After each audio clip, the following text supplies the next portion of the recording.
खुशी है हमें कि एक जिस कलाकार ने एक और इस बीच आपको तेलंगाना लिए चलते हैं। गृह मंत्री अमित शाह इस वक्त तेलंगाना के दौरे पर हैं और किसान महासम्मेलन को संबोधित करने जा रहे हैं। आइए सीधे वहीं का रुख करते हैं। मोदी जी दिल्ली में है, उनके तक आवाज जानी चाहिए। दोनों हाथ उठाइए, तेलंगाना में सरकार बनाने के निश्चय की मुट्ठी भींचिए और प्रचंड आवाज से बोलिए, भारत माता की जय श्री राम, जय जय श्री राम। मंच पर उपस्थित मेरे साथी मंत्री और तेलंगाना भाजपा अध्यक्ष श्रीमान किशन रेड्डी जी, मेरे साथी मंत्री पूर्व अध्यक्ष श्री बंडी संजय कुमार जी, मेरे मित्र और संसद सदस्य श्रीमान एटेला राजेंद्र जी, जो हल्दी बोर्ड के पीछे पड़ गए थे और निजामाबाद में हल्दी बोर्ड लाने में जिनका बड़ा योगदान है, ऐसे हमारे सांसद अरविंद धर्मपुरी जी,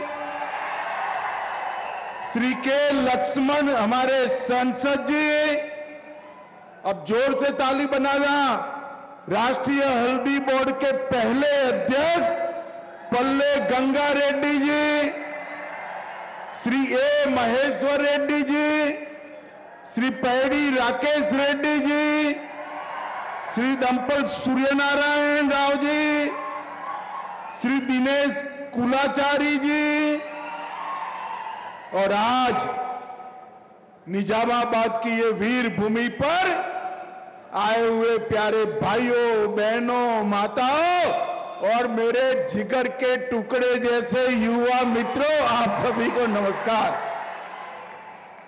भाइयों बहनों, सबसे पहले तो मैं देश भर के,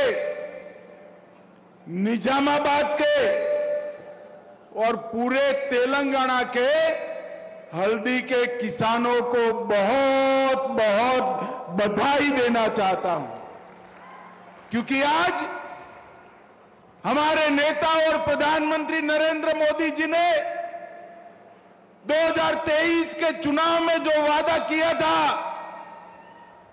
हल्दी बोर्ड बनाने का, न केवल वो वादा पूरा किया है, हल्दी बोर्ड का हेडक्वार्टर भी इस इंदौर की धरती पर देकर यहां पर हल्दी किसानों का काम कर दिया है। भाइयों बहनों, मोदी जी जो वादा करते हैं उसको पूरा करते हैं, इसीलिए कहते हैं मोदी जी को कहते हैं वो करते हैं। भाइयों बहनों, यहां आने के पहले निजामाबाद के लोकप्रिय नेता स्वर्गस्थ डी श्रीनिवासन श्रीनन्ना जी का आदम कद प्रतिमा का यहां उद्घाटन किया है। मैं श्री डी श्रीनिवासन जी को बहुत बहुत मनपूर्वक याद कर श्रद्धांजलि देना चाहता हूं। भाइयों बहनों, आज बड़े हर्ष का दिन है। मोदी जी ने देश भर के हल्दी किसानों की 40 साल 4 दशक पुरानी मांग को आज पूरा कर दिया और हल्दी बोर्ड को चालू कर दिया है।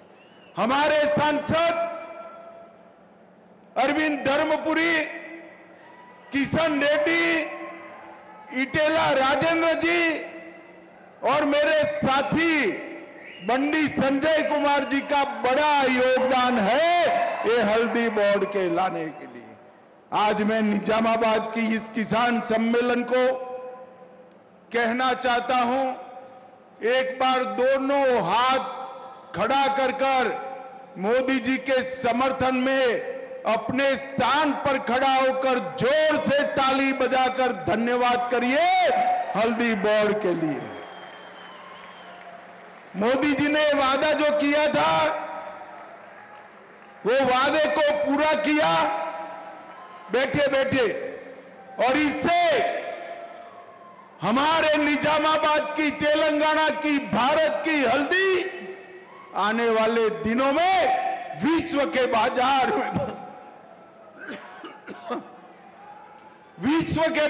में पहुंचेगी।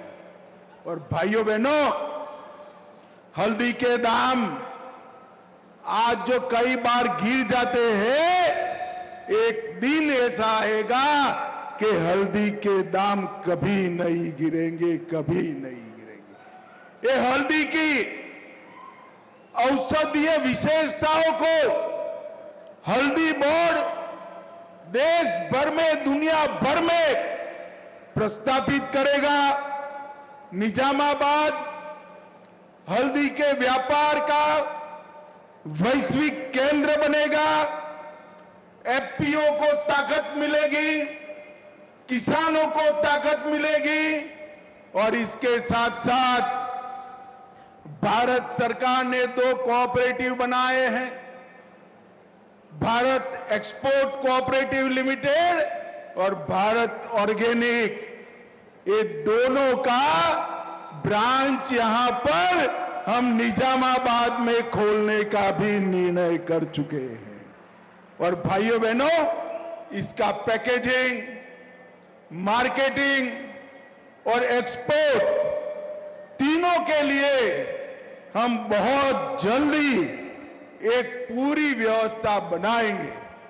और ऑर्गेनिक किसान जो हल्दी का उत्पादन करते हैं, इसको अमेरिका, यूरोपियन संघ, कनाडा, यूके, वियतनाम, स्विट्जरलैंड और ऑस्ट्रेलिया जो ऑर्गेनिक हल्दी की खपत करते हैं, वहां तक पहुंचाने का काम भी हम करेंगे।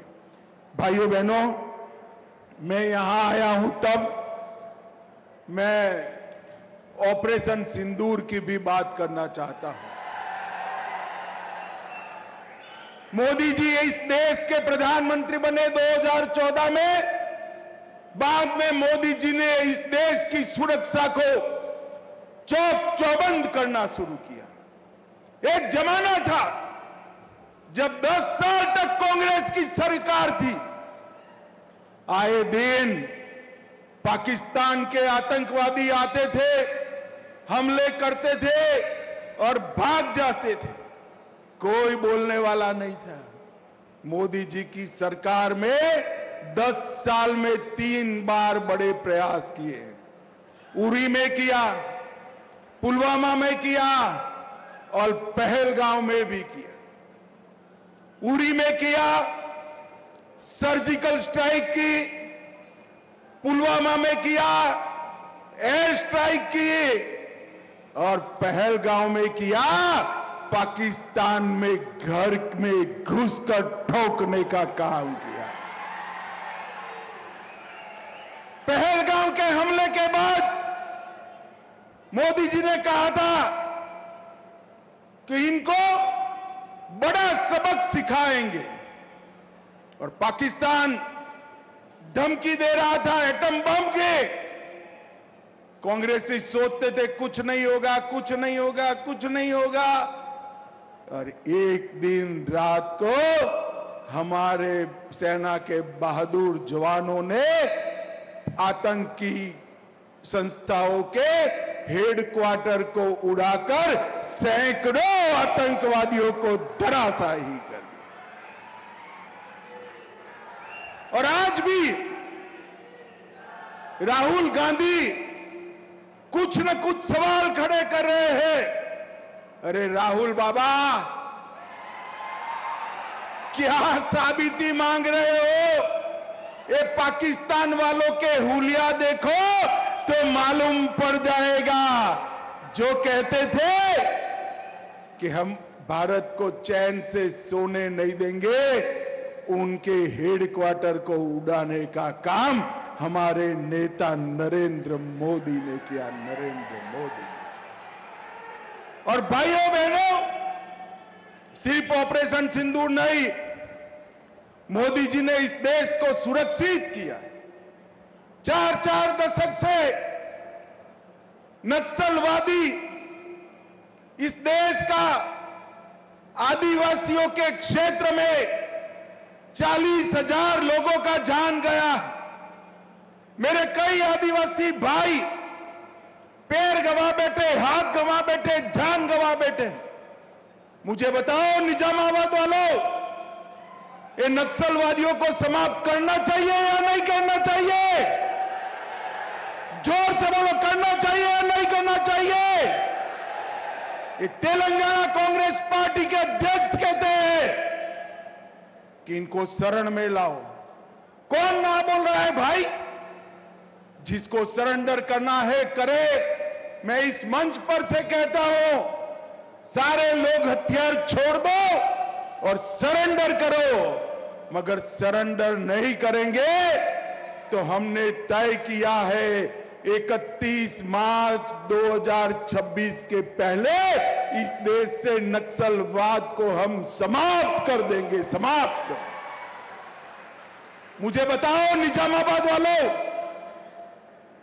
जिन्होंने आदिवासियों को मारा, हमारे पुलिस ऑफिसर, सुरक्षा कर्मियों को मारा, वो नक्सलवाद को समाप्त करना चाहिए या नहीं करना चाहिए? जोर से बोलो, करना चाहिए या नहीं करना चाहिए? ये कांग्रेस पार्टी कहती है इनके साथ बातचीत करो। हमारी सरकार का नीति है, पॉलिसी है, जिनके हाथ में हथियार है उनसे कोई बातचीत नहीं होगी। हथियार डाल दो, सरेंडर करो और मेन स्ट्रीम में दाखिल हो जाओ। 10,000 लोग उत्तर पूर्व में, नॉर्थ ईस्ट में हथियार छोड़कर मेन स्ट्रीम में आए। तालुका का चुनाव लड़े, जिला का लड़े, विधायक लड़े। भाइयों बहनों, 2000 से ज्यादा नक्सली भी 1.5 साल में सरेंडर करे हैं। मगर जिनके हाथ में हथियार है उनसे कोई बातचीत नहीं होगी। और मैं आज तेलंगाना की धरती पर से कहकर जाता हूं, जो लोग नक्सलवाद को बचाने की बात करते हैं, तेलंगाना के जिन आदिवासियों की जान गई है, जिन पुलिस वालों की जान गई है, जिन सुरक्षा कर्मियों की जान गई है, इनके परिवार वालों को आप क्या जवाब दें? इतने सालों तक आदिवासी क्षेत्र में आपने विकास को रोक कर रखा है, इसका क्या जवाब दें? भाइयों बहनों, एक कांग्रेस पार्टी, मुझे तो डर है कि देश भर से भागे हुए नक्सलियों को यहां पर पनाह न दे, तेलंगाना में पनाह न दे। मगर आप चिंता मत करना, केंद्र में नरेंद्र मोदी सरकार है, नरेंद्र मोदी सरकार। हम 31/3/26 तक इस देश के नक्सलवाद को समाप्त कर देंगे। भाइयों बहनों, बारिश आने वाली है, मुझे लंबा नहीं बोलना है, मगर तेलंगाना वालों के विडंबना पर मैं जरूर बात करना चाहता हूं। यहां टीआरएस की सरकार थी, बड़ा करप्शन किया या नहीं किया? भाई बताओ तो जरा। अरे जोर से बोलो, किया है नहीं किया? और जोर से बोलो, किया है या नहीं किया? और जोर से बोलो, किया है या नहीं किया? धारानी, कालेश्वरम, टीएसपीएससी, सिंगरेनी भर्तियां, ईएएम, सीईटी की परीक्षाएं, ये सारा करप्शन किया था ना? अब तेलंगाना की जनता रेवंत रेड्डी गारू को लाई, एक में भी केस किया है क्या? अरे बोलो भाई, किया है क्या? ये तेलंगाना पहले चंद्रशेखर राव जी के परिवार का एटीएम था, अब कांग्रेस दिल्ली का एटीएम बन गया, कोई फर्क नहीं पड़ा है। आज भी भ्रष्टाचार टीआरएस टीआरएस के शासन की तरह ही हो रहा है। आज भी नक्सलियों को बचाने की बात हो रही है। आज भी मोदी जी की योजनाओं को नीचे लागू नहीं होने दे रहे हैं। भाइयों बहनों, मैं कहने आया हूं, एक बार किसान, दलित, आदिवासी, महिला और युवा का भला चाहते हैं, मेरे पिछड़े वर्ग का, ओबीसी का भला चाहते हैं, तो वो भला केवल मोदी जी की डबल इंजन सरकार ही कर सकती है और कोई भला नहीं कर सकता। हम तो भ्रष्टाचार के कारण तेलंगाना की जनता ने टीआरएस को निकाला, बीआरएस को निकाला और उनके भी भ्रष्टाचार ज्यादा करने वाले भ्रष्टाचार में उनके बाप जैसी कांग्रेस पार्टी आ गई। तेलंगाना वहीं का वहीं रह गया। भाइयों बहनों, तेलंगाना के चहुमुखी विकास के लिए यहां कांग्रेस पार्टी की सरकार भी नहीं चलेगी, टीआरएस की भी सरकार नहीं चलेगी। केवल और केवल नरेंद्र मोदी जी के नेतृत्व में भारतीय जनता पार्टी की सरकार कर सकती है। आज यहां पर मोदी जी ने किसानों को कहा हुआ एक और वादा पूरा हुआ है। मोदी जी ने किसानों के भले के लिए ढेर सारे काम किए हैं। बजट में 1 लाख करोड़ की बढ़ोतरी की है। हर किसान के अकाउंट में 6,000 रुपया जाता है। यूरिया, डीएपी के दाम बढ़ने नहीं दिए। किसान बीमा पहले कभी मिलता नहीं था, अब किसान को मिल रहा है और अब हल्दी बोर्ड की भी रचना हो गई है। भाइयों बहनों, आने वाले दिनों के में मोदी जी ने दलित, पिछड़े, आदिवासी, गरीब, युवा और महिला के लिए, किसानों के लिए जो काम किए हैं, हम उसको आगे चालू रखेंगे। और मैं रेवंत रेड्डी को कहकर जाता हूं, भाई रेवंत रेड्डी जी, आपको जनता ने पावर दी है, हमारे तेलंगाना को नक्सलियों का अड्डा मत बनने देना, मत बनने देना। और भाइयों बहनों, वो जो करे वो करे। फिर से मैं आपको कहकर जाता हूं, 31 मार्च 2026 को हम नक्सलवाद को समाप्त कर देंगे, पूरे देश से समाप्त करेंगे।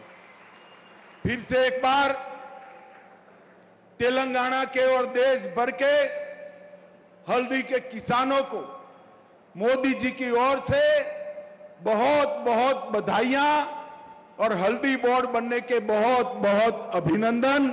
वंदे मातरम। मेरे साथ पूरे जोश और खरोश के साथ दोनों हाथ उठाकर प्रचंड आवाज से बोलिए, भारत माता की वंदे वंदे। जय श्री राम, जय जय श्री राम।